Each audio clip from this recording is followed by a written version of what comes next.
Welcome to Pennsylvania in Focus. I'm Kristen Smith. Joining me today is the Center Square's Pennsylvania reporter, Christina Lengel. And today we're going to talk about energy, and it feels like we talk about energy every single week, so this is no exception, except that you had the opportunity to look at it from not the natural gas fossil fuels angle, but more about what is happening to renewable resources post-Biden and a lot of his big policies to push development. So tell us where we're at with that. Yeah, so the One Big Beautiful Bill Act, a lot of people have been pretty upset by what it does to the renewable energy landscape, specifically tax credits that were, expected to continue for the next decade have been rolled back for wind and solar energy. That's actually... It's actually, I don't want to say it shows a preference, but there is, it's not a neutral rollback because geothermal energy is still eligible to receive these credits. So it's not just saying like clean energy in general, but it's these two types of energy that specifically the Trump administration and a lot of Republicans have kind of emphasized that this is unreliable energy. So they've taken the tax credits there, but there definitely is some hope there to be had for people who are invested in renewable energy. I think we're still looking at a situation where a lot of people who had jobs in renewable energy will likely lose them. A lot of projects will likely be taken out of operation or not be completed. I think there's a lot of risk of having, stranded investments in these things. But if those projects are completed within 12 months, I believe, of when the bill went into effect earlier this month, so basically by next July, if these projects are underway and I think completed by 2028, they are still eligible for the tax credits that they were already promised. So it's new projects that are going to be tough to get off the ground. So that's kind of the general landscape put forth by the bill. Yeah, you mentioned how it's wind and solar specifically, and I think this is no surprise. I'm not teaching anyone anything when I say that it's a clear demonstration of where the Trump administration is at on energy policy. But he really never said he was anything else but that. But, it is important to note that wind and solar were also the largest renewable energy investments. So there is, like you said, a concern about stranded investments in our region, specifically PJM, which is 65 million people up and down the East Coast. We have many, many renewable energy projects in the queue, which means they're lined up waiting to get started. And they're going through these really big regulatory hoops to get there. And part of that is because it's 13 different states. There's all these different rules. In Pennsylvania specifically, we have a really high bar to clear as far as getting projects going and off the ground. It's something that Shapiro has been really vocal about changing in his all of the above energy strategy.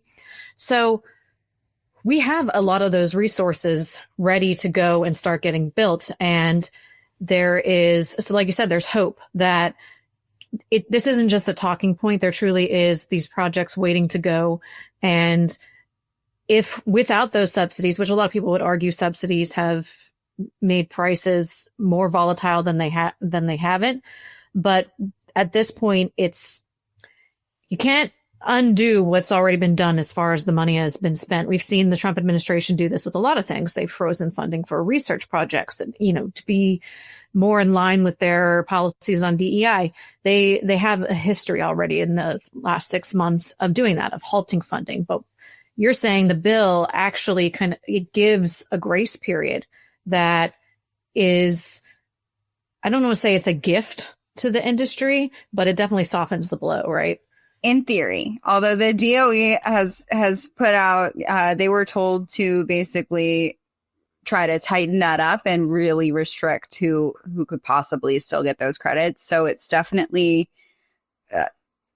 it's not the best situation, but there are a lot of things that people are looking to really optimistically, to try to salvage what has the momentum that's been built in renewable energy and pivot where they can. So you mentioned Governor Shapiro.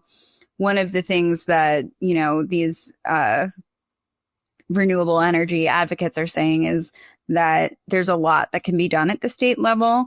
And like you said, a lot that could be done with regulation to help get things moving more quickly. So there is a part of Shapiro's lightning plan is basically a bill that would create a central authority to approve power plants and new projects. Whereas right now it all has to go through the municipalities. And if you're familiar with Pennsylvania, there's over 2,500 different little townships and municipalities that are in charge of things. And we like to do things as a home rule state, give everybody control of their stuff, which is really nice in theory, but can really slow things down when you're looking at big projects like this. So this authority would kind of override all of that and allow energy projects to move through there and cut that red tape. So that's something that people are looking toward. Another thing is that when we talk about the reliability of renewable energy, a lot of it has to do with energy storage, and making those processes more efficient can make renewable energy a more reliable resource. So improving the grid itself is really important. There's also a lot of different programs that incentivize people to be more judicious with how they use their energy. I think there's a lot of developments coming along with smart homes and new types of line ratings and stuff like that that help the energy itself to be more efficient. I spoke to someone from Advanced Energy United, and I believe the phrase he said was get the most out of every electron. So we're really taking it down to that very basic level of just like, how can we make sure that our energy is being used as efficiently as possible? And of course, if that's happening on the grid, that's benefiting not just renewable energy, but any source of energy that's being created in Pennsylvania or anywhere in the PJM grid. So that includes our nuclear, that includes natural gas and coal energy we still have going. And when you pull back from a global perspective, because we all know that a big focus right now is our national security, not just at the border, but as when we compare ourselves to our global competitors and adversaries, if you want to put it that way. There's a lot of talk about how China is beating us in the AI race. There's a lot of reporting about how much they've improved and built out their renewable energy infrastructure. And it's interesting that we're definitely, as the country, coming for them on AI, but you don't see the same energy, pun intended. You don't see the same energy for renewables that they really have invested. And I think we've talked about this before, that China is really putting money into their infrastructure to become, all that they can be, to become the world leader that everyone assumes they want to be. And we have not done that. And we are now slipping behind. And so it has a very interesting play there where we're so focused on our power supply and building those resources, but, to continue our economic dominance, quite frankly. But we're taking a step back in this area of it and allowing China to move forward on it. And it's a very interesting, It's a very interesting contrast between what we say we're focusing on, and why we're doing it versus what's happening globally. Yes, I would agree. It's a contrast. And the thing about renewable energy, I mean, there was a lot of pushback to some of the Trump administration's proposals to take back public land or use public land to drill for gas and other resources. I think people, the public wants reliable, affordable energy, but they also want their green space. They want a future for their kids. They want to preserve the things that make America so beautiful and make it a place people want to live. So you really have to kind of balance these two different needs for our energy consumption and our actual quality of life, I think. Right. And to be clear, not suggesting that China is doing it all right or that there are some beacon of renewable energy inspiration It's just that this is not just a regional thing. It's not just a US thing. It is the whole world and how we fit into it. But you're right. We all want it both. We want reliable power. I think again, this is something we say all the time.